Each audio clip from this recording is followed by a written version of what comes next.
Salve Rebelião Nerd, estamos de volta com mais um programa. Eu sou o Marcelo Fará. Eu sou o Adam Hessel. E hoje a gente está aqui com Maurício Cardoso, um amigo nosso e que vai nos ajudar hoje a discorrer sobre o tema marketing no mercado de TI. Tá? Obrigado, Maurício. Fala galera, beleza? Obrigado pelo convite. Vamos embora. Boa. Para quem não sabe, até hoje a gente gravou sempre um programa, um quadro do programa, que era o Nerd Fechado, falando sobre histórias, né, individuais, histórias que fossem inspiradoras de como a pessoa chegou no mercado de TI.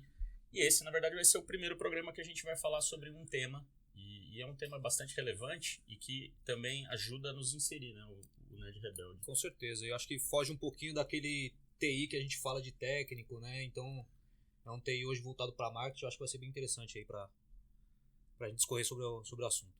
Eu já tive, assim, muito tempo, né, de experiência em marketing, informação, inclusive.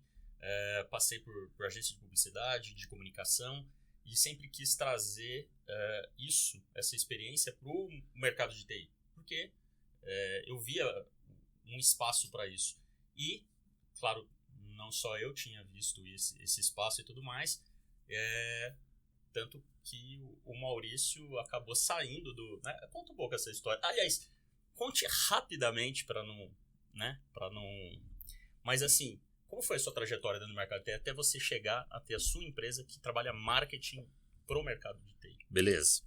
Vamos lá. Comecei no mercado em 98, 99, onde eu comecei como estágio, mas eu já fiz faculdade de Ciências da Computação. Eu não sou formado em marketing, nada disso. Estágio, administração de rede, trabalhando com tecnologia, literalmente, trabalhando com banco de dados, para aí eu começar a virar pré-venda de uma empresa chamada Trend, que eu acho que todo mundo conhece hoje, que é da área de segurança. Passei quase 2 anos na Trend, e aí a partir daí eu já entrei no mundo muito mais de negócio do que de tecnologia no bit byte mesmo. Apesar de ter uma bagagem técnica, ser formado na parte técnica, eu fui muito mais para a parte de negócio. Trabalhei um tempo na Net Security, e aí eu fui para a Mood, onde eu fui muito mais na área de desenvolvimento de negócios e também como pré-venda. Que, aliás, foi onde nos Foi onde a gente se conheceu, exatamente isso. Que ano isso? Mais ou menos, lembra? 2004, eu acho que eu comecei na Mood em janeiro de 2004 ou dezembro de 2003, alguma coisa assim. Você começou um pouco antes que eu. Foi. Aí eu fiquei 4 ou 5 anos na Mood. Em dezembro de 2007, eu fui para HP. E aí na HP foi quando eu comecei a ter mais, não só experiência, mas entrar em todos os mundos. Porque eu era muito mais produtos, e na HP eu fui muito mais para marketing. Passei por marketing, passei por vendas, olhando tecnologia em todos os níveis. Eu trabalhei em todas as unidades de negócio da HP. PCs, computadores, servidores, impressoras, eu passei por tudo. E em 2016 eu saí, e é onde eu abri a VU na minha empresa, focada específico em marketing para tecnologia. Rapidamente é isso. Essa ideia. E uma pergunta, como que surgiu essa ideia de falar, putz, eu vou sair dessa parte de negócio, não sei se era pré-venda, alguma coisa, mas saiu da parte de negócio e falou assim, putz, eu vou abrir um nicho de marketing TI. Como surgiu essa ideia? Quando eu comecei na HP em 2007, 2008, eu fazia a administração dos fundos de marketing de PSG, que era na época a parte de PCs e notebooks. O que eu via? A gente fazia a administração dos fundos e a administração do plano para os canais e para os distribuidores. Quando a gente olhava para isso, pelo menos na minha cadeira, era muito claro que a distribuição tinha muita estrutura e o canal, apesar de tentar fazer muitas ações, ele não tinha estrutura de marketing para fazer as ações. Estamos falando de 2018, quase 14 anos atrás. Quando eu olhei para isso, eu falei, cara, isso pode ser 2008.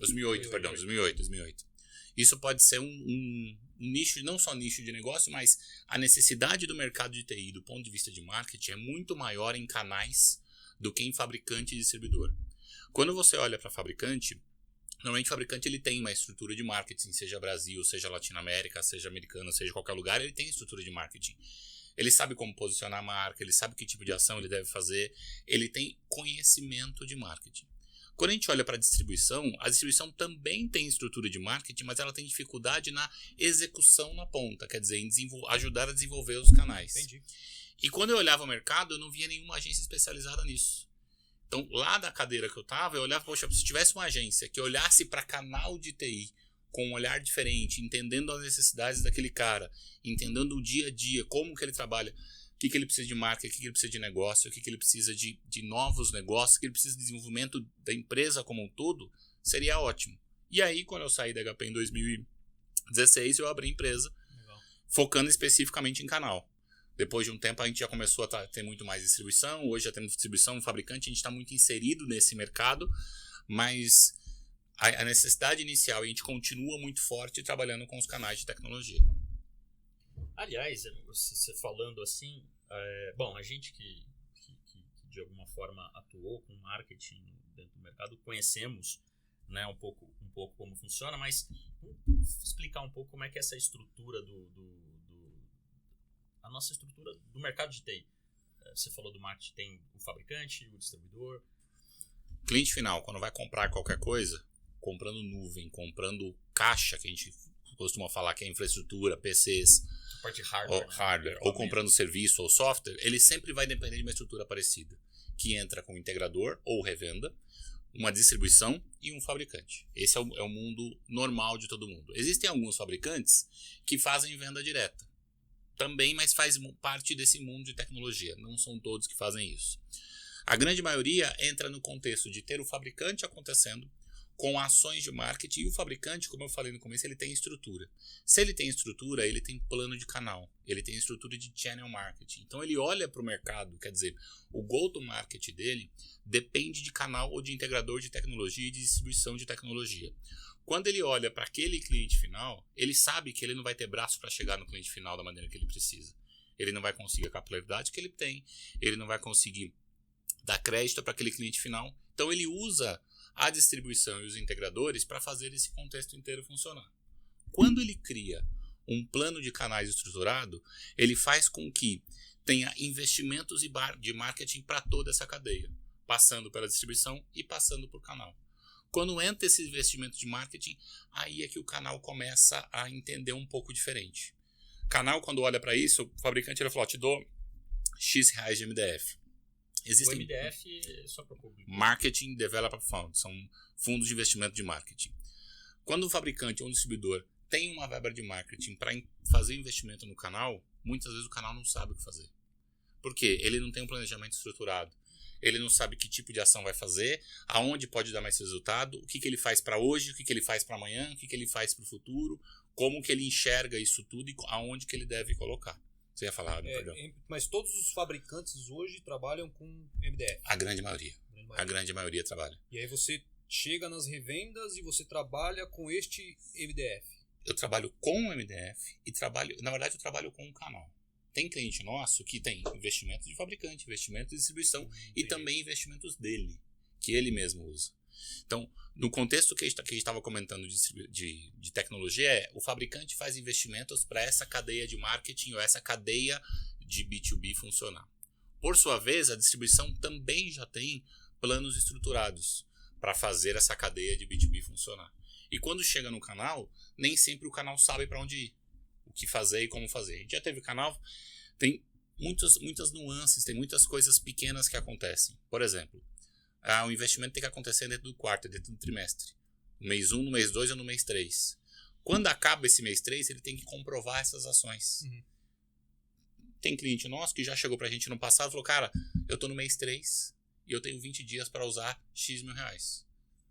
Que ação vai dar certo em 10 dias para ele gerar novos negócios, para ele comprovar, para ele planejar o próximo quarto. Isso é muito importante ficar claro, né? Porque tem muitos canais no Brasil que têm acesso, né? Tem direito ali uma verba de MDF junto ao fabricante, enfim, devido às metas, as métricas, inclusive, né? De vendas e tudo mais.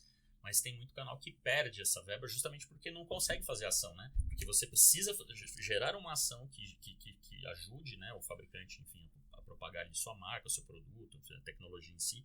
E posterior a isso você precisa comprovar.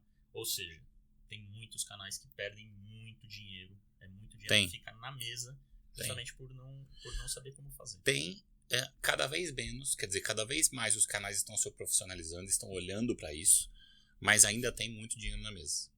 Qual que é o ideal disso tudo? É não ajudar ele a queimar a ação com um brinde no fim do quarto.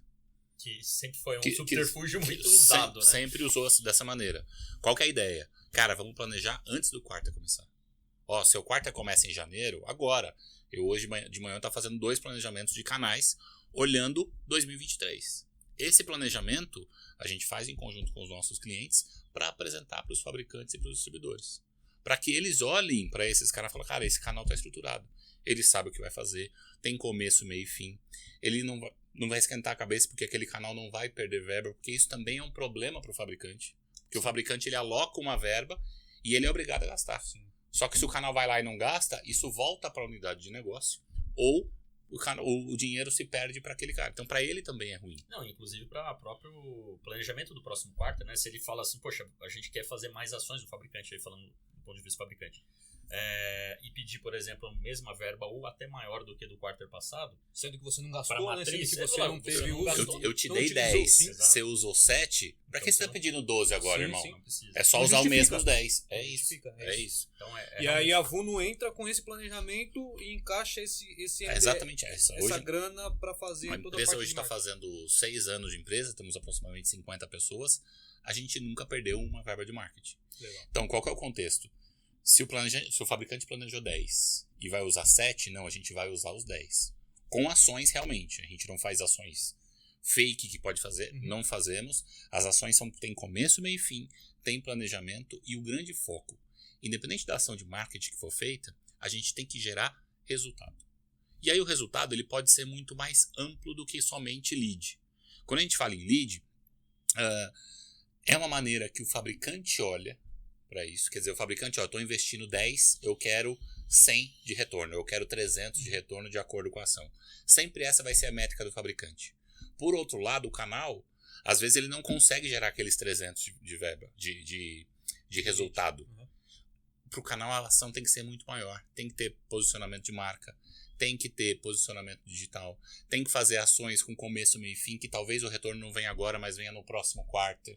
Então, esse contexto de trabalhar marketing e vendas agregado é onde a gente mais trabalha e é onde mais fica perto desse cara. Porque o canal, cara, olhando bem para integradores de tecnologia, a gente tem caras muito grandes que já tem uma estrutura muito bem estabelecida, que já conhecem muito bem o mercado, mas tem canais que são grandes e ainda não consegue usar toda a verba de marketing que tem, ou até mesmo ele não faz planejamento de marketing para o ano.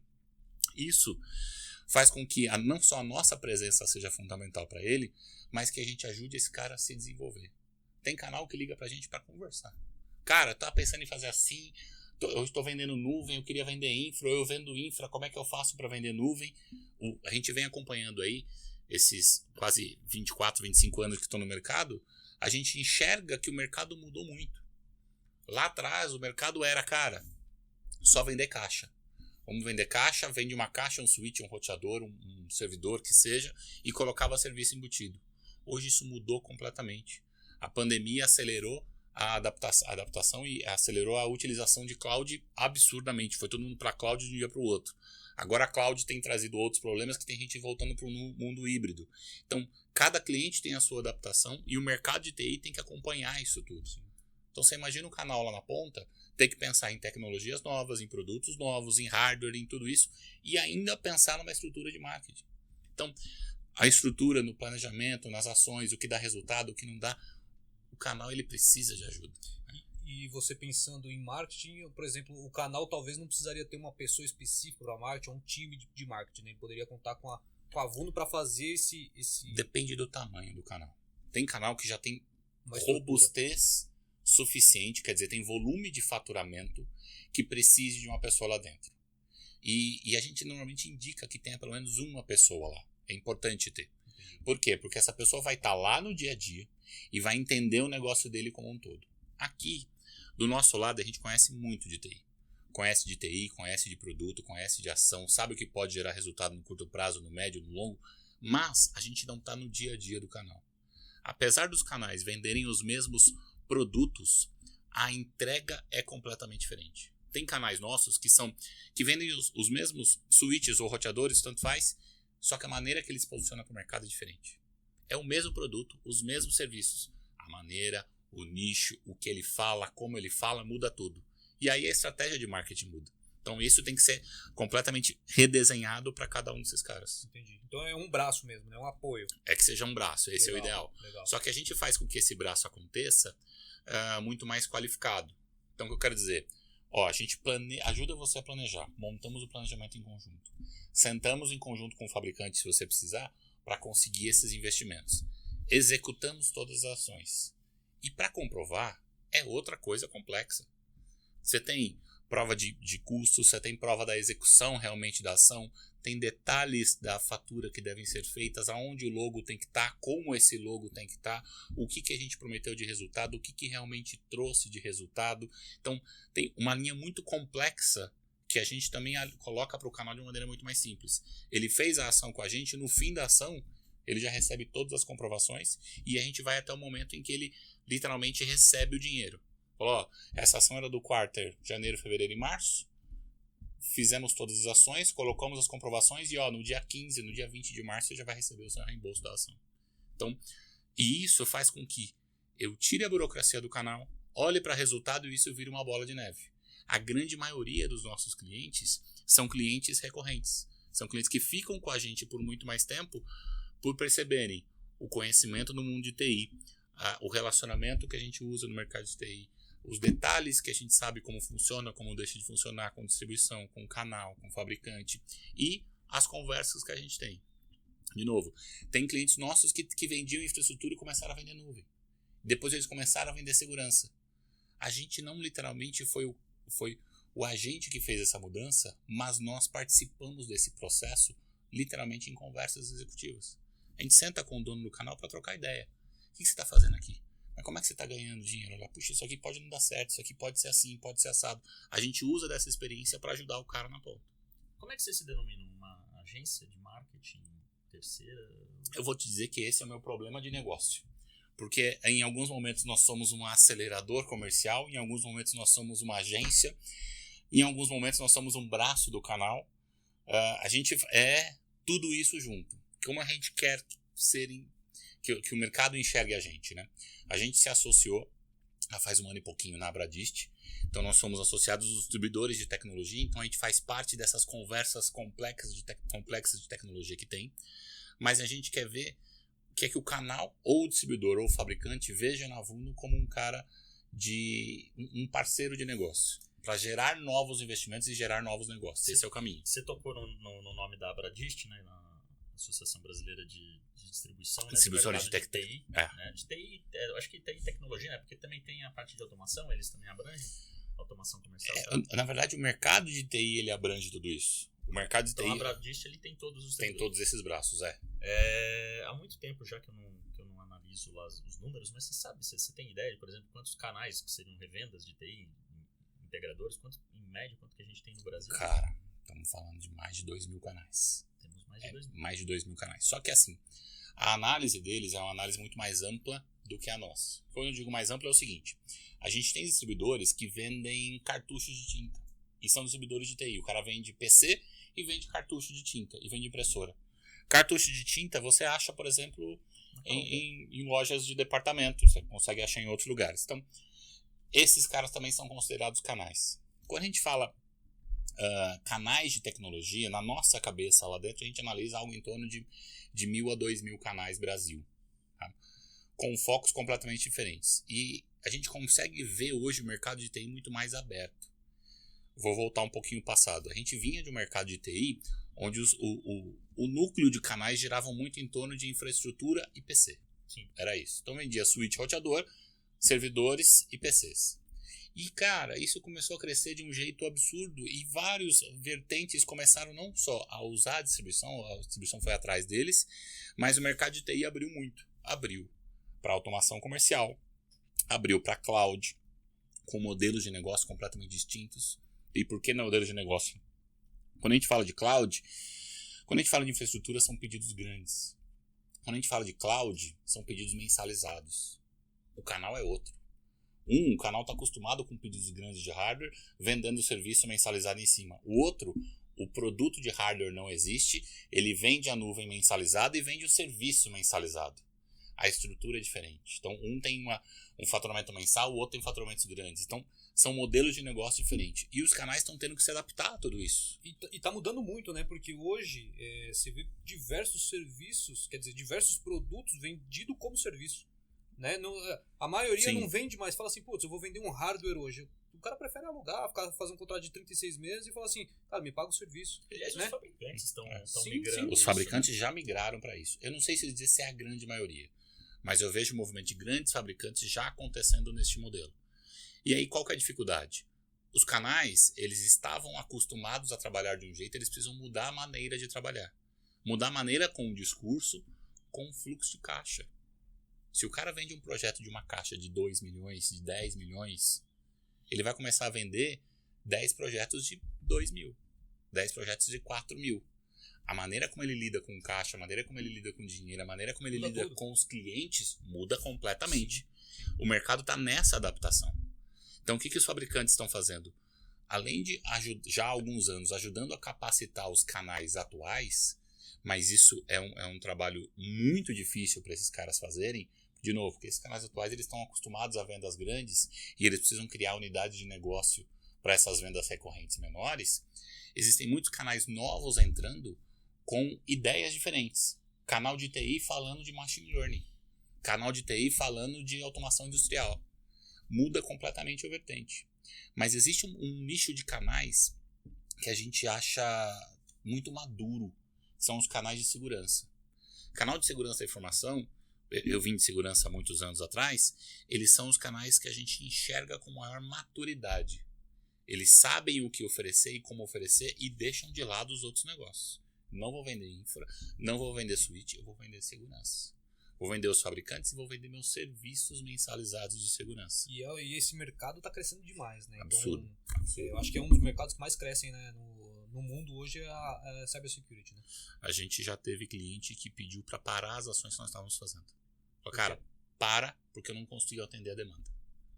A demanda já está vindo tão grande que se eu fizer ações de marketing nesse momento, essa ação que você está me propondo, eu vou gerar mais demanda, minha área comercial não vai atender. Esse é um primeiro ponto. E existe um outro ponto importantíssimo, que aí vocês também sabem, mas é falta de profissional em tecnologia. Falta de profissional é um problema não só Brasil, mas Brasil isso se agrava por ser um problema de sociedade, de educação e afins, mas falta profissional no mundo de tecnologia. Técnico, comercial, pré-venda, o que você imaginar está faltando. A gente falou isso, acho que no programa passado, né, em torno de 250 mil vagas. Né, Hoje a gente tem por volta de 200 mil vagas assim que já não foram, né, que não são, como é que se diz? Preenchidas.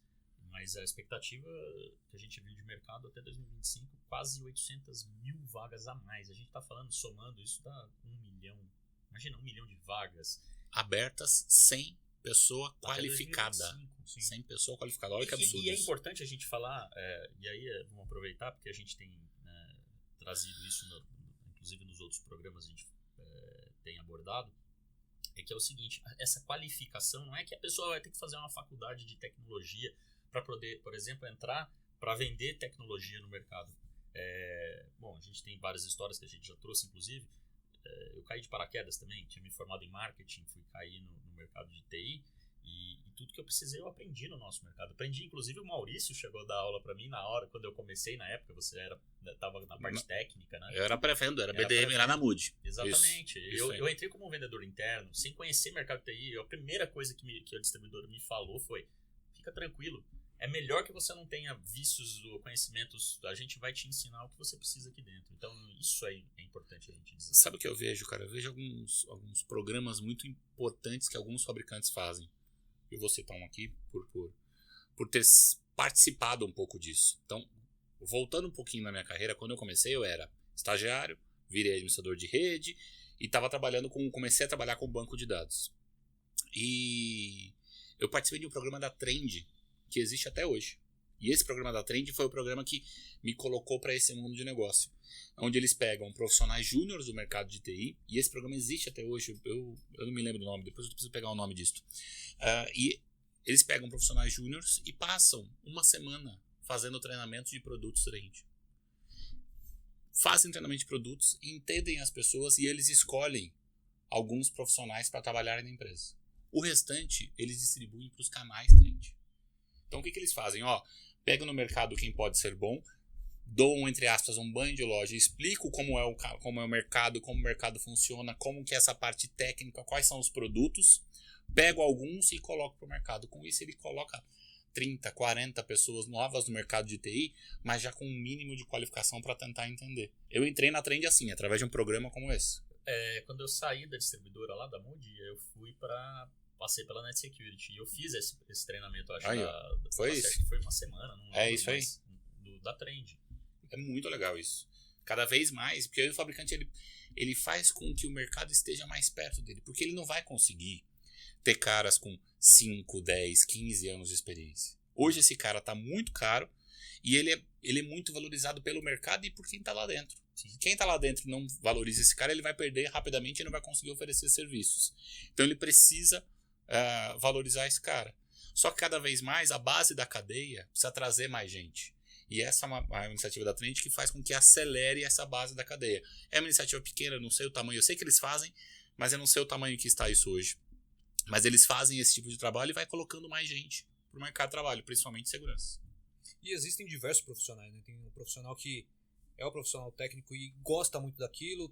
Quando você está começando, talvez você não tenha o traquejo para ser técnico, mas também você pode ser um puta profissional de negócio, por exemplo. Né? Então, enfim, existem diversos perfis. Né? Eu era um técnico muito do meia boca, sempre fui. Eu conheço técnico, conheço tecnicamente, eu sei mexer uma coisinha ou outra. Quem configura o Wi-Fi da minha casa sou eu. Essas coisas eu ainda consigo fazer. De novo, vou citar a Trend. Né? A entrada da Trend abriu a cabeça para o mundo de negócio em tecnologia, em que a minha base técnica sempre foi muito importante. Muito importante. Por onde eu passei na Moody, quando eu passei na HP, e as conversas que eu ainda tenho hoje, por conhecer esse mundo tecnicamente, você fala, Maurício, configura um firewall aqui. Cara, eu não vou saber configurar um firewall. Mas eu sei qual que é a função, como é que funciona, qual que é a porta que vem entre e-mail, qual que é a porta que faz isso, como é que eu crio uma DMZ. A gente sabe o macro desse contexto e consegue conversar sobre isso. Então essa base técnica me deu uma abertura gigantesca.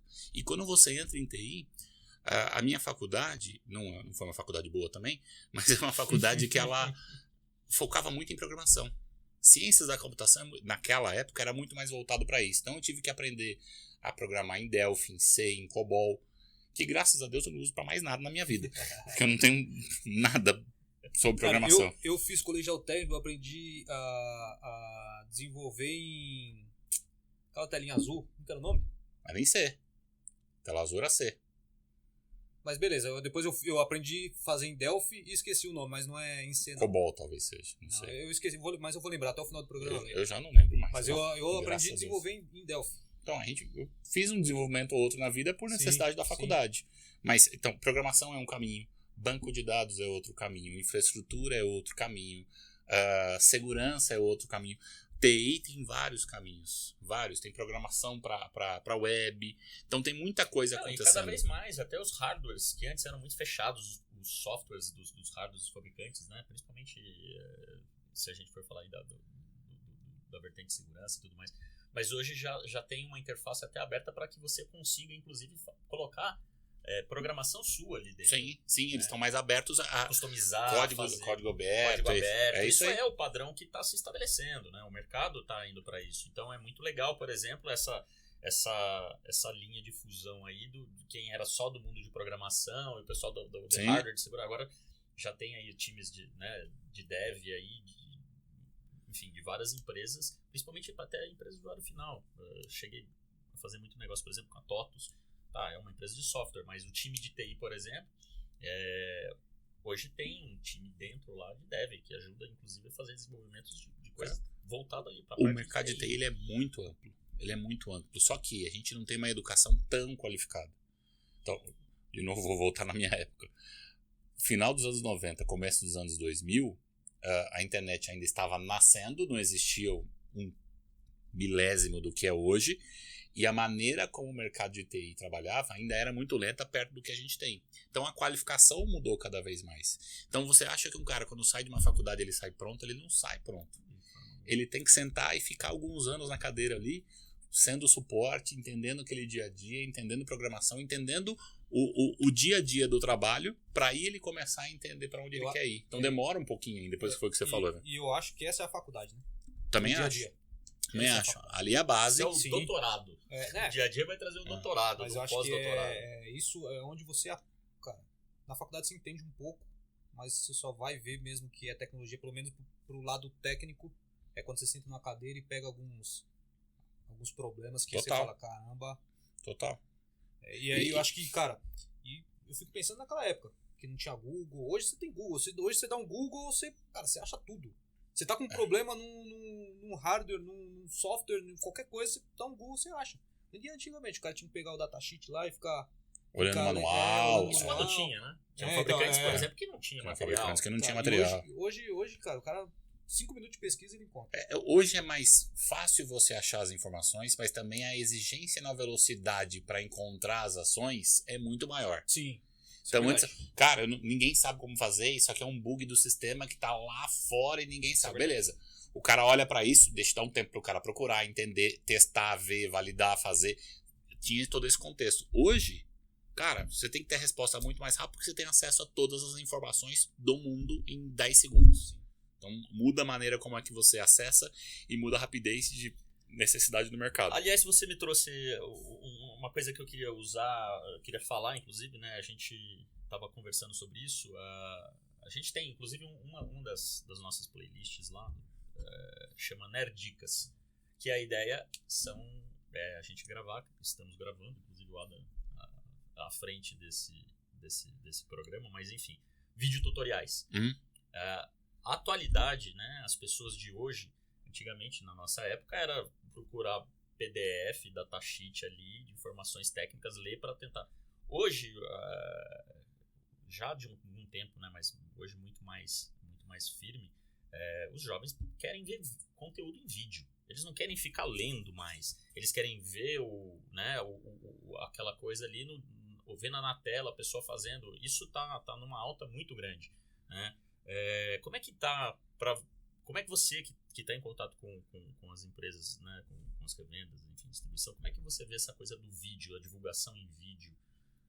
Cara, eu vou usar a minha filha para te dar um exemplo. Eu tenho uma filha de 10 anos. Eu sou da moda antiga. Então eu coloco na TV lá e dou uma zapeada na televisão às vezes.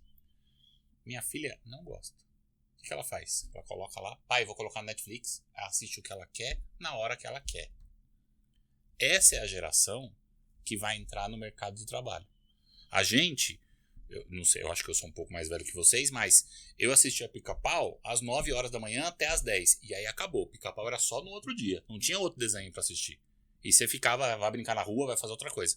Agora ela assiste Pica-Pau das 9 até a meia-noite, se ela quiser, sem nenhuma repetição.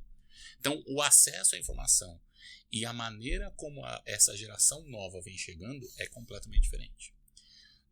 Quando a gente fala de utilização de vídeo, ainda pega um pouco porque a geração que está no mercado é uma geração acima de 30, é uma geração que usa muito vídeo para acessar a informação, mas não é nativo como é da minha filha. Minha filha tem um vídeo nativo, ela via a galinha pintadinha com meses já no celular. Então essa geração vai acelerar. Quando essa geração chegar no mercado, acelera muito mais. A utilização de vídeo é comum e tem que ser feita cada vez mais. Conforme essa geração de 20 para 30 anos forem subindo na cadeia e começarem a virar os chefes executivos, isso começa a utilização de vídeo ser praticamente o padrão. Vai ver pouco conteúdo de leitura, cada vez menos, e muito mais conteúdo de vídeo. E aí, quando a gente faz essa analogia com canais de TI, a estratégia de canais de TI ela é muito complexa. Porque tem canais que não querem olhar para o YouTube. Cara, não quero olhar para o YouTube, eu quero fazer uma ação de SDR. SDR é telesales, para geração de oportunidade, geração de lead. A gente coloca com o nosso time, faz a geração de lead, mas eu sempre comento com os nossos clientes. Cara, a gente está não acostumando mal. Deixa eu voltar um pouquinho para te explicar melhor. Quando o fabricante olha qualquer tipo de investimento de marketing, o fabricante olha pro lead. Quanto que eu estou investindo, quanto de dinheiro eu tenho. É isso que ele quer o tempo inteiro. Não necessariamente o canal está preparado para produzir esse lead, ou o canal tem estrutura para aguentar a quantidade de leads que tem. Então percebe que o vídeo ele encaixa em uma das estratégias de marketing do canal. As estratégias têm que ser muito mais amplas, tem que ter a ver com rede social, tem que ter a ver com eventos, tem que ter a ver com posicionamento de marca, tem que ter a ver com digital, com conteúdo, com SEO. Tem muita coisa para falar dessa brincadeira e não somente de vídeo. Vídeo é uma delas, vai crescer e vai continuar sendo puxado pelas novas gerações, assim como redes sociais, mas nem todas. Então, a gente tem estratégias com clientes nossos que o LinkedIn bomba. O cara tem muito acesso, muito engajamento e gera muitos negócios. Mas, ao mesmo tempo, eu tenho clientes que têm pouquíssimos seguidores e não querem investir o tempo inteiro que precisa para fazer esse LinkedIn começar a bombar. O cara tem 400 seguidores, 300 seguidores. Poxa, quando chegar 20 mil, aí ele começa a ter alguma coisa. Então, a gente inverte essa roda, coloca um SDR, faz uma estratégia de ads, a gente ajuda ele a pensar. Mas o vídeo está no contexto das estratégias de marketing, não específico em uma só. E aí eu acho que é um ponto que a gente sempre conversa com os nossos clientes. Vamos investir em uma ação? Tudo bem, às vezes o dinheiro está mais curto aqui, a verba está um pouco maior ali, a gente faz em uma ação para gerar um resultado imediato. Tudo bem, vamos fazer, é esse o caminho. Mas é importante que a gente tenha outras coisas para criar as ramificações, porque o marketing ele não é só resultado, ele é de resultado também, de gerar lead também. Mas de gerar engajamento, de geração de marca. Você não vê, por exemplo, uma Coca-Cola, você não vê preço da Coca-Cola quando anuncia no Jornal Nacional à noite. Sim, verdade. Ele gera experiência. Por que existe o caminhão da Coca-Cola? Para no dia de Natal, quando você sentar na sua mesa, tem que ter uma garrafa de 2 litros ali de Coca-Cola para todo mundo tomar. E o momento de felicidade, o momento da família está ligado a isso. Está ligado a preço? Não, mas é ligado a marca como um todo. Então, cada canal tem a sua estratégia e precisa... Eu acho que o grande ponto é respeitar isso. Respeitar a estratégia e o que foi pensado para fazer. Ah, eu quero fazer em janeiro, eu quero fazer isso. Em fevereiro eu vou fazer aquilo. E esquece. Pode gerar lead com estratégias pontuais? Pode e vai. Só que você não vai construir a estratégia de marketing da empresa. Isso é uma sensação que eu sempre tive, né, cara? Quando a gente está num mundo... Esse mundo que a gente atuou, né? Seja em pré-vendas e ali em vendas, é muito derivado a resultado de venda. Sempre. O nosso mercado ele é muito... Isso vem, obviamente, da cultura dos fabricantes, Sim. Muito derivado a vendas, negócio, é isso aí. resultado, negócio. Não importa que estamos falando de tecnologia. Vendas é o que move todo o mercado. É a cota. Você tem que chegar na cota, irmão. Exato, é isso. Tem É isso. a meta tem que ser batida e tudo mais. Então, isso sempre atrapalhou um pouco. Por exemplo, eu sempre vi isso, essa estratégia de mais médio e longo prazo. Uhum. Então, quando você faz uma ação, por exemplo, em vídeo, cara, mas você fez um vídeo, você teve, obviamente, um custo, tem todo um investimento, mas, cara, aquele vídeo fica disponível na internet ad eterno. Uhum. Enquanto você estiver lá trabalhando, a sua empresa estiver... Aquele vídeo pode estar promovendo você. Quanto mais você tiver, você tem ali uma biblioteca, uma história e informações e coisas legais a trazer que talvez você não consiga, de fato, provar por A mais B o quanto aquilo te deu de lead, de negócios novos Naquele período. naquele momento específico. Sim. Aquilo vai continuar atuando por você. Uhum. É como se fosse um eco e ele continua, né, reverberando. Então é muito difícil. São ações que dentro desse mundo nosso mais eu ponho tanto e quero tanto de retorno, já não fica tão factível de provar isso. Né? Cara, eu entendo o teu ponto de vista e não acho que você esteja errado, mas talvez a gente direcione para um caminho diferente. Quando a gente vai apresentar para um fabricante ou para um distribuidor, mas muitas vezes quando a gente vai conversar sobre o planejamento de marketing que um canal precisa fazer, a gente pontua o que vai ser feito. Isso quer dizer o seguinte, nos próximos 3 meses vou fazer essa ação e o que a gente espera é esse resultado. Normalmente a gente chega no resultado, né? Porque a gente planeja muito bem e a execução é muito fluida. Só que a gente não deixa parar naquele quarto. Então a gente alonga não só as ações, mas coloca outras atividades que podem ser feitas ao longo do tempo para ajudar a reverberar a marca. Vou te dar um exemplo que aconteceu semana passada. A gente fez uma landing page, uma página na web simples para um distribuidor cliente nosso. A ação dele acabou em agosto. Semana passada gerou um lead. Como isso? Não fizemos ads, ele ficou disponível por busca orgânica do Google. O cara procurou, encontrou a página que a gente tinha feito e foi um lead para ele. Uma ação que foi lá do quarto passado. Então, Medir as ações quarter a quarter pode ser injusto, Com certeza. mas ela vai gerar lead. Porque 100% não existe marketing sem resultado. Marketing ele precisa gerar resultado. Qual que é o resultado? Depende de como que é a conversa e do que o cara precisa. Por exemplo, estou citando vários exemplos aqui do dia a dia, tá? Tem canal, cara, que o cara tem um pipe para poder fazer o próximo semestre de resultado. A cota dele está dentro do que ele vai fazer ali no pipe, tá tudo certo. Beleza. As ações que a gente tem que fazer é para ajudar ele a fechar aqueles negócios mais rápidos e preparar o próximo semestre. Preparar como? Pode ser vídeo, pode ser busca orgânica, pode ser estratégia de digital, pode ser ads, pode ser evento, pode ser papel no farol, pode ser outdoor, pode ser qualquer coisa. Mas a gente planeja em conjunto. Então, marketing tem que ter resultado e tem que estar ligado a vendas. Quando a gente entende esse contexto e principalmente quando o canal entende junto com a gente, isso começa a andar de uma maneira fluida absurda. E aí, de novo, resultados de curto, médio e longo prazo. Quais são as ações de curto, médio e longo prazo? Que tipo de ação eu vou fazer para cliente que já está na base? Como é que eu vou fazer ações para captar cliente novo? Cara que está na minha base, eu tenho que fazer cross-selling. O processo de venda é um pouco menor. Cara que não está na minha base, eu preciso me apresentar para ele. Meu processo de venda é um pouco maior. Eu posso gerar oportunidades com esse aqui? Pode. Você pode ligar pro cara está no momento, compra 20 suítes e você está com o suíte na mão para poder vender. Pode acontecer. E acontece. Normalmente isso acontece bastante. Mas ao mesmo tempo, as ações planejadas de acordo com o que precisa ser feito, de novo, curto, médio e longo prazo. Que vai fazer com a base de cross-selling, que vai fazer para clientes atuais, que vai fazer para os novos clientes. O que a gente vai fazer com cada um deles, bem planejado, executado, esse é o nosso caminho. Se você, por exemplo, liga pra gente e fala, Maurício, eu quero que você faça 2 posts e um conteúdo. A gente nega. Fala, por quê? Como é que está a sua base? Qual a sua ferramenta de automação?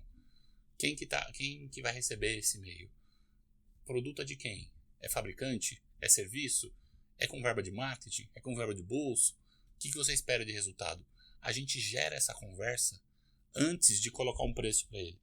Porque isso é importante. Porque isso vai gerar a minha longevidade nele. Com ele, né? E outra, pode gerar um resultado. Se ele vem para mim com uma ação pronta, Maurício, eu quero fazer 4 posts, eu quero vender R$1 milhão. Fala, tá bom, pode comprar de alguém. Você não vai conseguir. Você quer fazer os 4 posts? Cara, eu te indico aqui um cara que faz, ou um freela, ele vai cobrar mais barato que eu, você vai ficar feliz, faz com ele aí. Mas qual que é o resultado que vai ter? Como que esse resultado vai ser trabalhado? Eu citei no começo, a gente pode gerar resultado e a sua área comercial não aguentar tocar. Sim. Cara, aliás, eu tenho amigos empresários que já fizeram isso, né? Eles falaram, cara, eu tava fazendo um trabalho no digital, né? De divulgação, com Ad, Google Ad, enfim, pôs dinheiro. Ele teve momentos que ele falou, cara, tive que fechar a torneira, porque eu não tava dando conta. E isso acaba virando também um problema, porque ele se queima. E olha que bom, esse o problema? Fecha essa torneira e vamos continuar em ações que vão trazer o resultado do amanhã. Porque o hoje já está sendo trabalhado pela área comercial. Deixa eu te ajudar com os outros. Deixa eu gerar pipeline para daqui a 3 meses, a 4 meses. E aí a gente tem mais tempo de planejar, pensar. Pô, vou patrocinar um evento de mercado. Vou começar a fazer roadshows, eventos nossos específicos com clientes, em regiões, em temas. A gente começa não só a reverberar, mas esse é o melhor caminho para pensar no futuro. Que é isso que a gente faz bastante. Aliás, você colocou na... Você falou? Não, eu ia perguntar... Você que já tem experiência no mercado, quais ação que dá mais resultado? Você consegue mensurar isso e falar assim, putz, isso aqui dá? Depende. Tem cliente nosso que já tem que não tem nada acontecendo. E ele precisa de resultado para amanhã. Cara, você não tem nada acontecendo. Você precisa de resultado para amanhã, vamos fazer uma ação de SDR. Entendi. Eu vou criar a base e eu vou gerar lead para você. Beleza? Vamos fazer o cara já tem o SDR rodando para hoje, com a gente, ele precisa fazer ações de novo para o futuro. É importante fazer digital. E quando você... Desculpa, só para terminar o raciocínio. Eu que te cortei. Vamos montar eventos para que isso aconteça. Cara, vou pegar o cara que tá aqui, que tá mais perto para fechar. Beleza, chama esses 10 caras para ir fazer um evento num restaurante top com esse tipo de conteúdo, porque o projeto deles é a mesma coisa, quer dizer, todos eles estão comprando um firewall de borda, que seja, ou uma segurança na nuvem. Traz o fabricante, senta com esse cara, gera um relacionamento, fala sobre esses temas e mete comercial para ajudar a fechar. Legal. Então, tudo depende do que o cara tem. Então, de novo, o cara tem 50 seguidores no LinkedIn e quer começar a vender pelo LinkedIn. Irmão, você vai demorar um pouco. Você quer para agora? Para agora você não vai ter. Vamos usar o Sales Navigator. Podemos. Mas mesmo assim, até de você gerar relevância, esse contexto inteiro, vai demorar um pouco mais. Então, por isso que as nossas propostas não estão prontas. Nossa proposta nenhuma proposta sai da Vuno sem passar pelo nosso pré-venda, passar pelo nosso marketing estratégico. Tem que sentar com esse cara e entender o que ele está fazendo. Entendi. Deixa eu ouvir o que você está fazendo. Eu já tentei fazer evento assim, o meu pós-evento, o que a gente mais ouve, né? Nosso pós-evento foi ruim. A execução do evento foi boa, mas o pós-evento foi ruim. Fala, beleza, o que você planejou de pós-evento? A gente não planejou. Então, talvez por isso não tenha dado certo. Eu quero construir minha base. Eu quero ir para outro mercado. Eu quero estar mais presente no digital. O digital tem que ter paciência para ele funcionar. O digital não é jogar na mão da agência, a agência vai lá e faz tudo.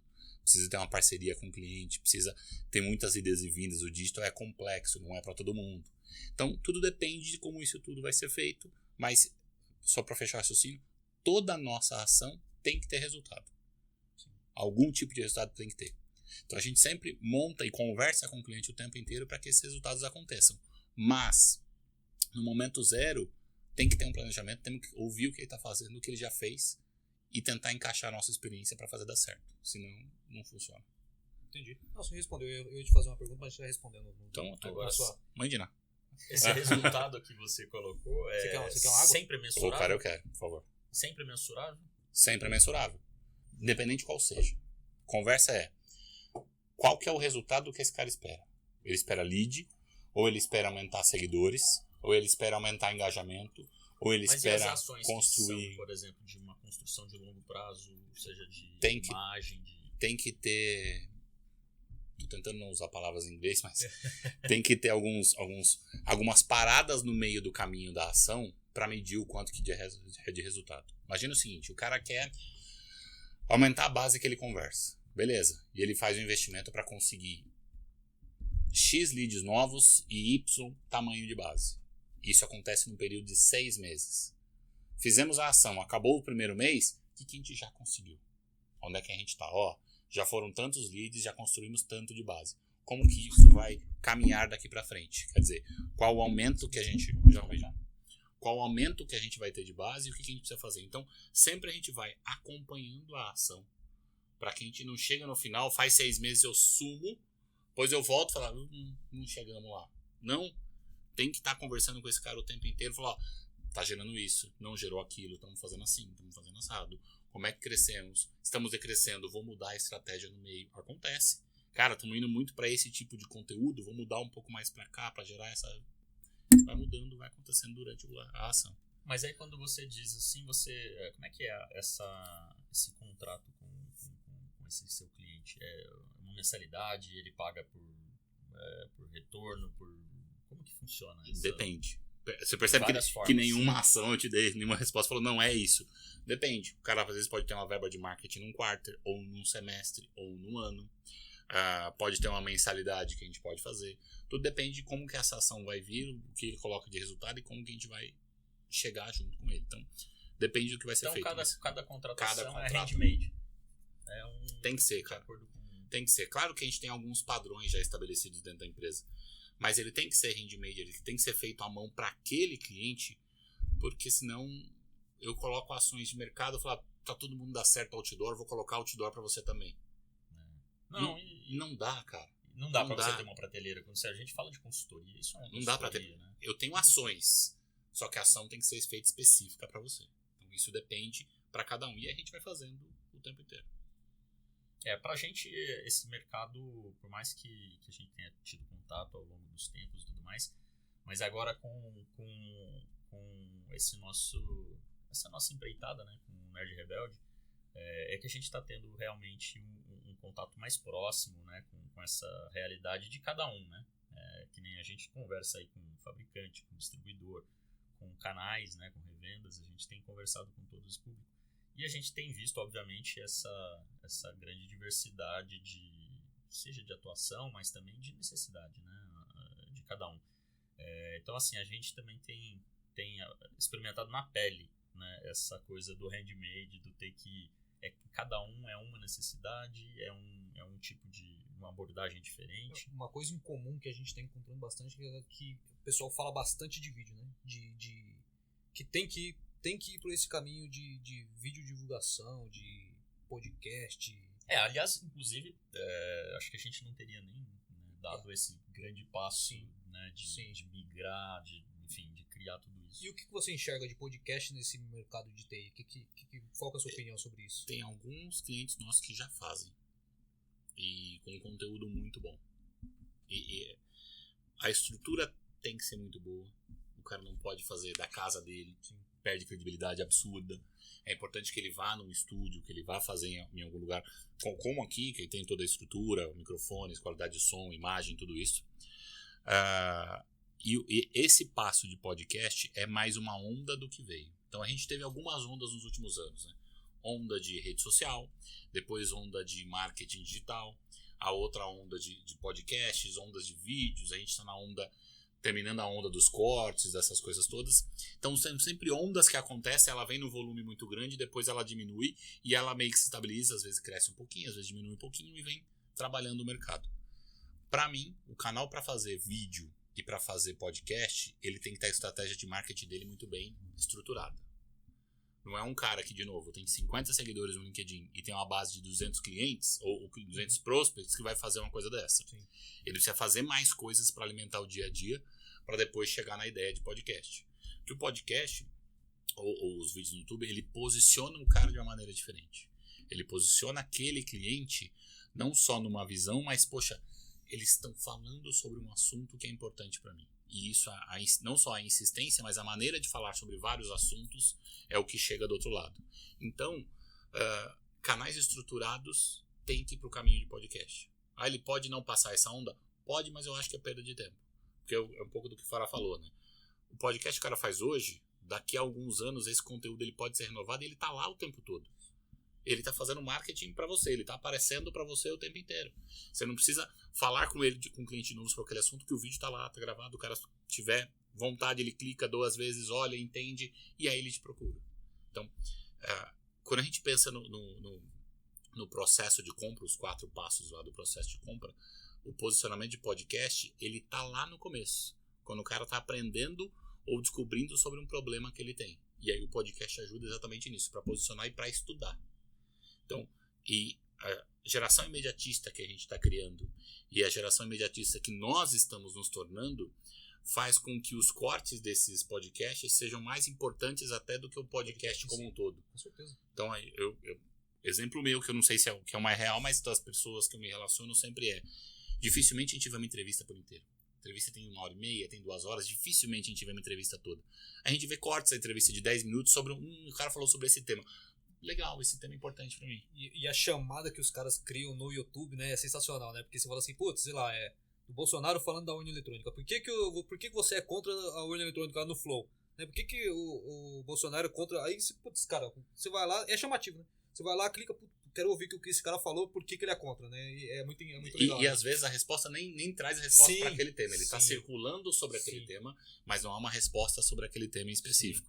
Então, para fazer um podcast, o cara tem que estar ouvindo o mercado. Ele tem que estar ouvindo os problemas que o cliente tem. Para ele gravar vídeos sobre aqueles problemas. Então o canal falou, eu quero fazer podcast para falar o que eu faço. Cara, é muito legal você falar o que você faz. Só que igual o que você faz, muita gente faz. Como é que você resolve o problema daquele cliente? Quando o cliente vai procurar alguma coisa no Google, ele não procura sobre a solução do problema dele. Ele procura sobre a solução, ele não procura sobre alguma coisa. Sim. Vou te dar um exemplo besta, mas aconteceu comigo. Eu tenho 1,92 de altura. E eu precisava comprar um carro pequeno, que me ajudasse no dia a dia e que tivesse consumo baixo. Tipo um Up. Eu comprei um Up. Só que eu não sabia que a minha resposta seria o Up. Então o que eu fiz? Comprar carro para pessoas grandes. Carros com bom espaço interno. Carro com baixo consumo de combustível. Que carro que eu comprei? No final eu comprei o Up, mas até aquele momento mas eu não sabia tirou o banco da frente. Quase, parecia o Hightower da Academia de Polícia. Quase isso. Eu comprei o Up, mas eu comecei a procurar sobre isso. Deu 1 semana por uma casa, a Volkswagen fica na rua de cima da minha casa, mandou uma mensagem. Você já conhece o novo Up? Vem aqui conhecer. Como é que aquele cara sabia que eu estava procurando um carro como esse? Claro que eu dei meu e-mail, dei meus dados em vários fóruns e sites para pesquisar sobre um produto que resolvia o meu problema. Depois eu descobri que é o Up que resolvia o meu problema naquele momento. Então, eu montei o quebra-cabeça do que eles precisam do cliente ideal. Falando dos meus problemas e encaixou, ó, tá aqui, ó. O Up resolve pra você. É a mesma coisa em TI, só que de uma maneira B2B. Então, quer dizer, o cara pode ser invadido, o cara, falando de segurança, as máquinas param, o servidor pode parar, os dados ficam não são acessados, alguma informação pode ser roubada. Esses são problemas que acontecem no dia a dia. Então, toda a sua estratégia de marketing, ela tem que estar focada no problema que ela resolve. Eu quero falar do novo Up. Beleza, pode falar à vontade. Se não resolver meu problema, pode ser o Up, pode ser o Onix, pode ser o carro que for. Tem que resolver o problema. Então, se eu vou colocar fabricante A, B, C de servidor, A, B, C de segurança e não resolve o meu problema, de novo, não importa, eu tenho que resolver o meu problema. E aí que a gente vai direcionando para o nosso dia a dia, para o que os clientes precisam, para essas conversas, para entender o que tem e como para onde vai. Quando você fala de... Voltando um pouco lá não estava pensando aqui, mas quando você fala de SDR, é bem aquele trabalho de... Sales Development Representative. O que o nosso time faz? Então, citar isso eu acho importante. A gente brinca lá dentro que ele é como se fosse um inside sales do cliente. Ele pode fazer pré-evento, pode fazer um pós-evento, ele pode ligar para gerar novas oportunidades, ele pode fazer construção de base, tudo depende da necessidade do cliente. Então a gente disponibiliza uma mão de obra que, em vez do cara contratar, colocar lá dentro o CLT, tudo que a gente já conhece, ele paga para mim por esse serviço por um tempo e a gente desenvolve base para ele ou desenvolve novos negócios para ele. E quando você fala de base, a base é sua? Ou não, a base é dele? Não, a gente não vende base. A gente, para todo cliente, eu crio uma base nova. E por que a gente cria uma base nova? Exatamente para não ter a mesma base e sair vendendo para cada um. A gente cria a base... Você tem 10 clientes, então são todos concorrentes, você liga pro mesmo. É isso. Então, eu posso sair ligando pro mesmo, mas eu posso também criar a base de acordo com a necessidade daquele cara. Tem cliente, por exemplo, que quer vender para governo. Cara, a gente faz um trabalho em todas as autarquias, todas as prefeituras, todos os órgãos do estado para conseguir os contatos do cara de tecnologia e aí eu saio ligando para eles. Com discurso apurado, e é importante, né? O nosso time só trabalha com TI. Então eles sabem muito de tecnologia já há algum tempo. Então eles conseguem conversar e conseguem... Se você perguntar para ele como é que faz a configuração do Fire 1, 2, 3, 4, irmão, nem eu vou saber fazer. Mas eles sabem o contexto, sabem o que é, para onde é, de novo, para direcionar para uma reunião, para um canal. A gente entrega o negócio na reunião com o canal feito e podendo validar uma proposta. Esse é o caminho. Fez isso, legal. O canal continua e a gente sai do negócio. Tá? E claro que a gente pode fazer uma terceira ação, né? Que é o acompanhar. Falar, e aí, aquela proposta tá andando, não tá andando? Posso continuar cobrando de acordo com o serviço que a gente tem com os caras. Mas a gente vai desde o começo para descobrir quem é o contato até o final com a proposta gerada e quanto de pipeline está gerando para ele e como é que está o fechamento desse pipe. Esse é o caminho. Muito legal. Muito bom, muito bom. Você estava falando, como você me fez até aqui fazer uma analogia. Acho que você conhece essa história, né? Antes de eu entrar no mercado TI, eu já cheguei a rodar o Brasil aí vendendo enciclopédia. Uhum. Quando você estava falando da questão quando gera um conteúdo, né? Óbvio, ninguém vai... Quer dizer, tem certas horas, às vezes a pessoa até pode ver uma entrevista de 1 hora, 1 hora e meia, 2 horas, que você sabe. Eu assisti de todos os políticos lá, do Bolsonaro deu 5 horas e meia, do Lula deu... Aí você maratonou, 2 horas, né? Pô. Você Cara, fatia eu isso, tive paciência. Você teve muita paciência, irmão. O Tarcísio deu 3 horas, do Haddad deu 2 horas e 40.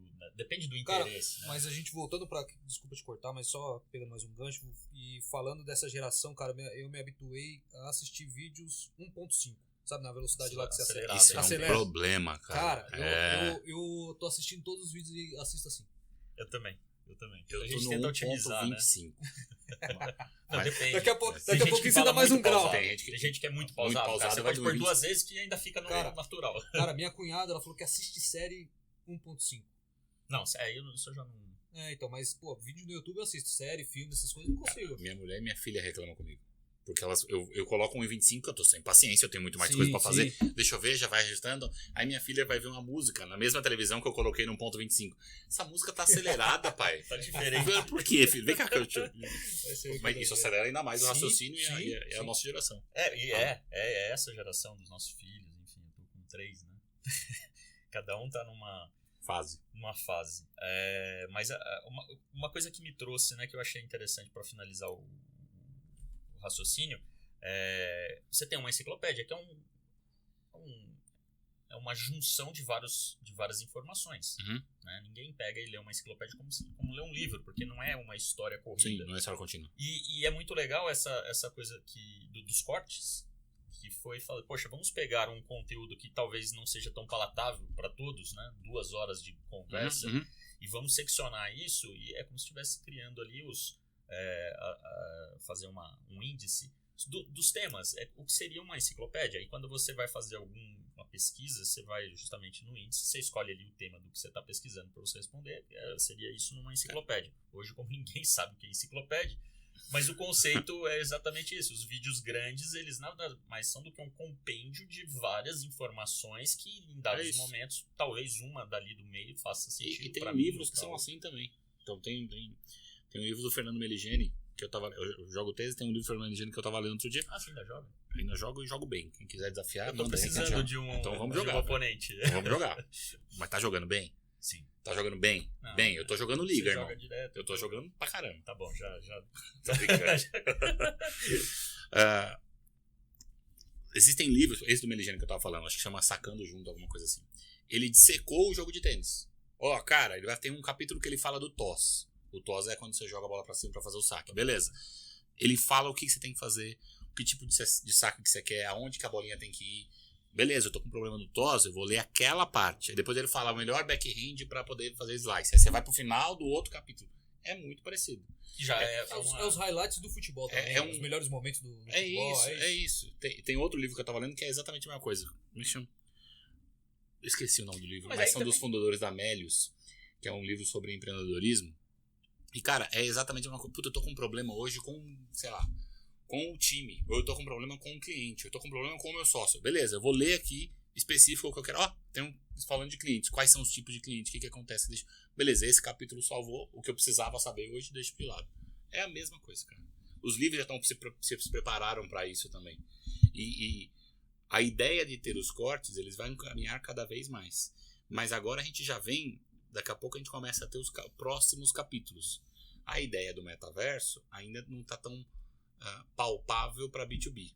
A gente vem tentando fazer coisas e o mercado...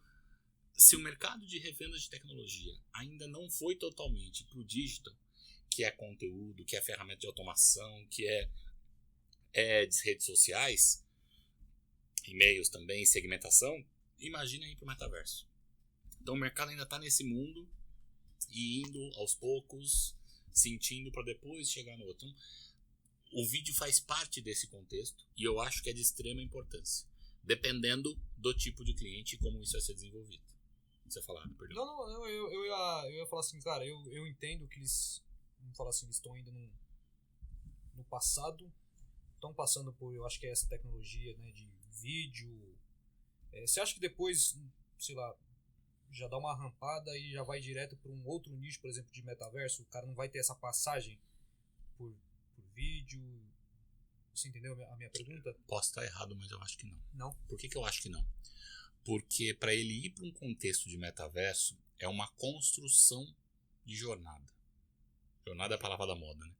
Não dá para o cara ir para o metaverso, mas se ele vai para o metaverso sem ter tido a experiência de rede social, sem ter tido a experiência de conteúdo, sem ter tido a experiência de Google, ele vai para o metaverso cru.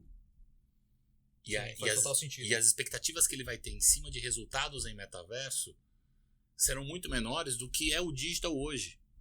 E o canal olha para o digital e fala, eu quero resultado, mas ao mesmo tempo eu tenho que construir minha marca, mas eu preciso vender. Ele precisa vender todo mês. Precisa trazer negócio novo todo mês. Ele fecha às vezes negócios grandes, mas nem todos os canais estão com o run rate todos os meses ali, faturando bonitinho todo mês.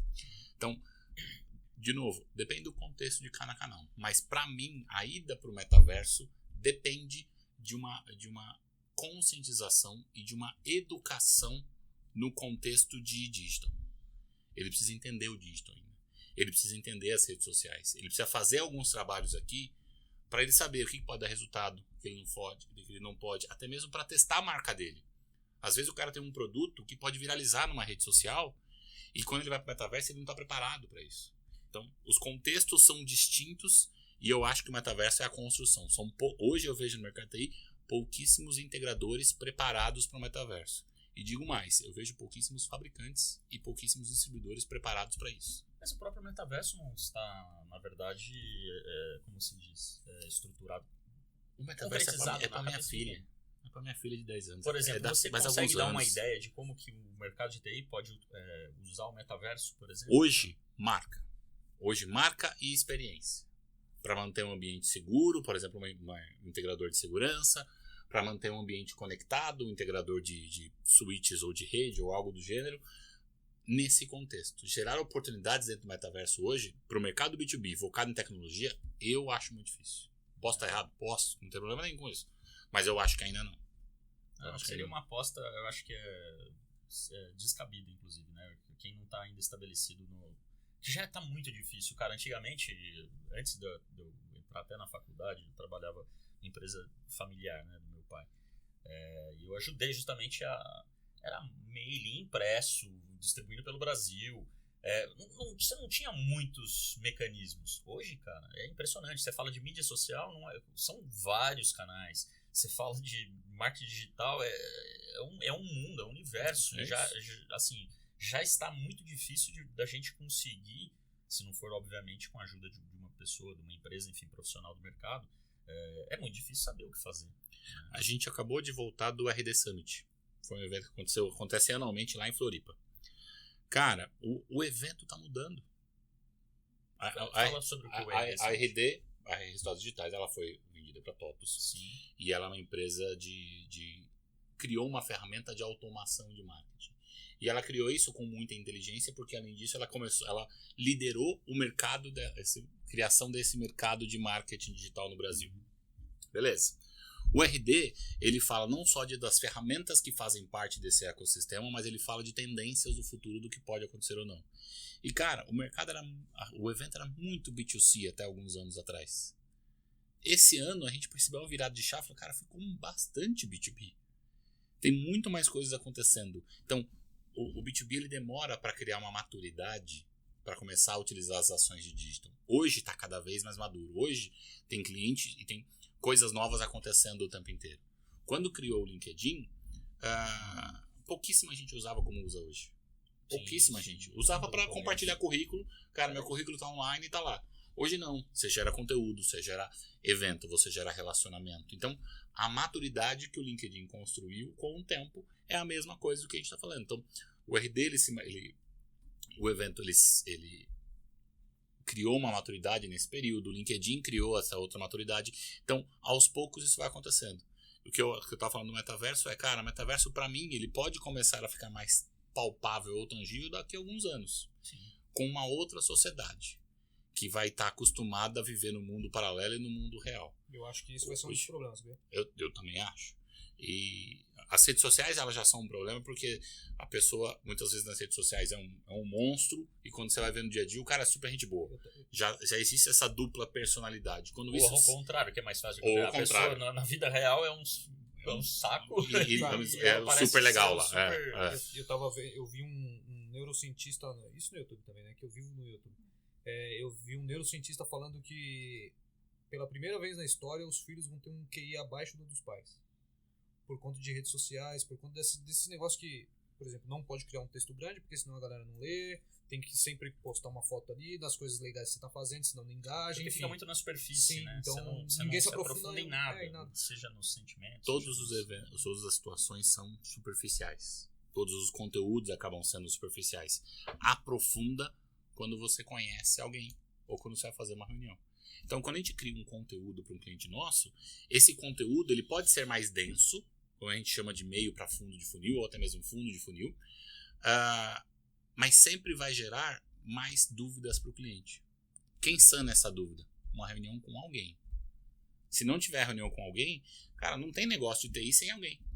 Você compra cartucho. Beleza, que você sabe qual é o modelo, só tem que comprar, você vê o melhor preço e entrega na sua casa. Acabou. Vai comprar um servidor, vai comprar uma cloud, vai comprar um serviço, vai comprar um switch, um roteador. Sempre vão ter dúvidas que vão ser amparadas do outro lado por um ser humano. E o ser humano que vai trazer a profundidade no que o cara precisa do outro lado. Não tem jeito. Não tem jeito. A maneira como a sociedade vem se portando e as mudanças que o mercado de tecnologia faz. A gente estava falando no almoço, cara, a pandemia fez com que todo mundo viesse para o mundo de tecnologia. Por quê? A gente já estava acostumado a fazer home office. Cara, a gente faz home office desde 2003, 2004, quando a gente estava na Mood ainda. O home office a gente já fazia. Sexta-feira a gente já não ia. Tinha reunião na rua às 2, 3 horas da tarde, você já ia para casa, trabalhava de casa. A gente já tinha esse contexto não tão enraizado, mas já era o início dessa jornada toda. Quando eu fui para HP, cara, o home office era estabelecido. Tinha gente que não aparecia no escritório, que você não conhecia pessoalmente, totalmente estabelecido. E agora a pandemia fez com que todo mundo virasse. Aliás, a gente estava falando disso agora.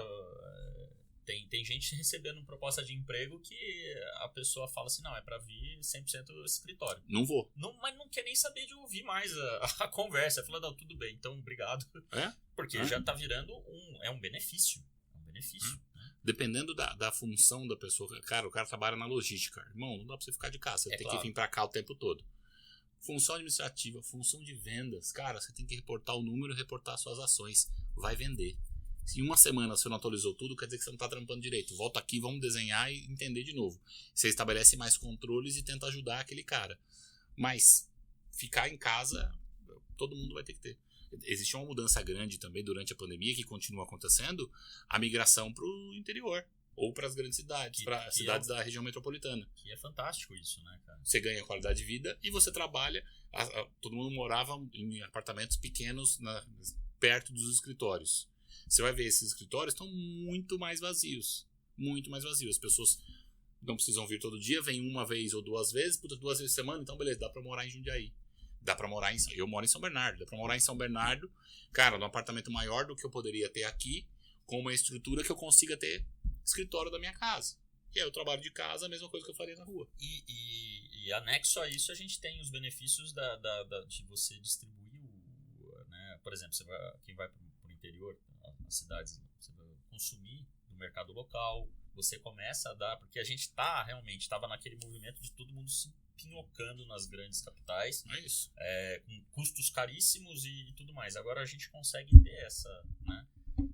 Espero que isso seja uma contínuo. Eu trabalhava na HP, era da Berrini. Eram 5 subsolos. Eu cheguei a ficar parado entre o quinto e o térreo 30 minutos para sair do prédio. Cara, isso é absurdo, né? Cara, pra você conseguir sair do estacionamento de um prédio, você cara. fica preso num trânsito. E ficava ali rodando. Aí eu levava mais 40 para chegar na minha casa. Era 40 de estacionamento, mais 40 no caminho. Cara, absurdo. Absurdo. É uma perda de produtividade, mas existe um motor. E de saúde também. Também né? acho. Isso também. Nossa, cara. E aí o que mudou no mercado de tecnologia com a pandemia? Cara, todo mundo foi pra nuvem de uma hora pra outra. Todo mundo aderiu à videoconferência. Não tinha outro caminho. Ou você faz videoconferência ou você não faz videoconferência. Que inclusive a gente está sendo filmado da Poly. Poly. É isso. Câmeras de videoconferência. Não tem o que fazer, cara. Sim. Você tinha que ter videoconferência, tinha que ter internet boa. A internet começou a ir para muito mais lugares, a internet fibra. Cara, tem que fazer, não tem outro caminho. Então, os produtos e serviços vão mudando. Produto de segurança, antigamente, você tinha segurança para desktop. Ainda existe? Existe. Mas hoje, a camada de segurança está muito mais na nuvem. Você protege o tráfego que está acontecendo para quando isso descer, já desce limpo. E aí você coloca mais um cara no endpoint aqui para poder dar uma olhada no que está acontecendo. Mas o contexto, se aqui em cima já é um ambiente seguro, quando desce já vai mais tranquilo. Então, a pandemia não só... E aí acelera conectividade em casa, acelera a segurança, acelera cabeamento em casa. Eu tive que trocar o roteador Wi-Fi, ficou minha filha aí com aula, minha mulher trabalhando, eu trabalhando. Cara, você muda tudo. Você muda tudo e movimenta o mercado de uma maneira diferente. É isso, não tem muito o que fazer. Muito bom. Bom, eu assim, sempre tive imerso no mundo de marketing, né? Seja pela minha formação, pelas minhas experiências anteriores, inclusive ao TI. E eu estou muito feliz hoje em dia de ter conseguido juntar esses dois mundos. Né? Ver esse espaço que a gente tem para trabalhar marketing no nosso mercado de tecnologia tem assim uma N formas da gente poder trabalhar o marketing. Você já colocou várias delas aqui, foi uma aposta muito grande nossa, a parte de vídeo divulgação. A gente espera poder ser, assim, um dos elos aí dessa corrente que são as formas de divulgação. Eu acho que de fato é um elo que tá se consolidando como um dos que já pode ser um dos principais hoje em dia. Claro, você colocou muito bem, né? Uma coisa apenas não resolve nada. Uhum. É por isso uma corrente, né? Você precisa ter todos os elos de uma corrente, senão você tem apenas um elo, não é nada. Para você conseguir fazer algo que tenha algum significado, fazer uma corrente que ligue um ponto ao outro, que faça essa conexão, você vai precisar trabalhar cada um desses elos. Vídeo divulgação já se mostra presente como... Tem muita gente que diz que era o futuro, mas a gente já viu principalmente o quanto ela já é o presente, né? Agradecemos muito a sua conversa, toda essa experiência que você contribuiu, trouxe pra gente, né? Compartilhou conosco. Esperamos que a gente ainda cresça junto com esse mercado que está crescendo absurdamente, né? O mercado, você lembra o valor, quanto que é mais ou menos por ano o mercado de TI? Ele movimenta? Não lembro, cara. Tava na base, assim, de algumas, se não centenas de bilhões. Eu cheguei a ver uma estatística, mas essa já está ultrapassada. Mas é um mercado realmente muito grande, que está com muita defasagem de mão de obra especializada. Então a gente volta a bater nessa tecla. A gente quer ajudar a difundir isso e trazer os jovens para esse mercado, que vale muito a pena. E é isso. Acho que é isso. Foi muito legal. Obrigado pelo papo. Cara, tô sempre à disposição. A hora que vocês quiserem. Obrigado, só me mandar um zap. Galera, você fala. Se inscreva no canal e curta os nossos vídeos. Obrigado, hein? Valeu. Até mais.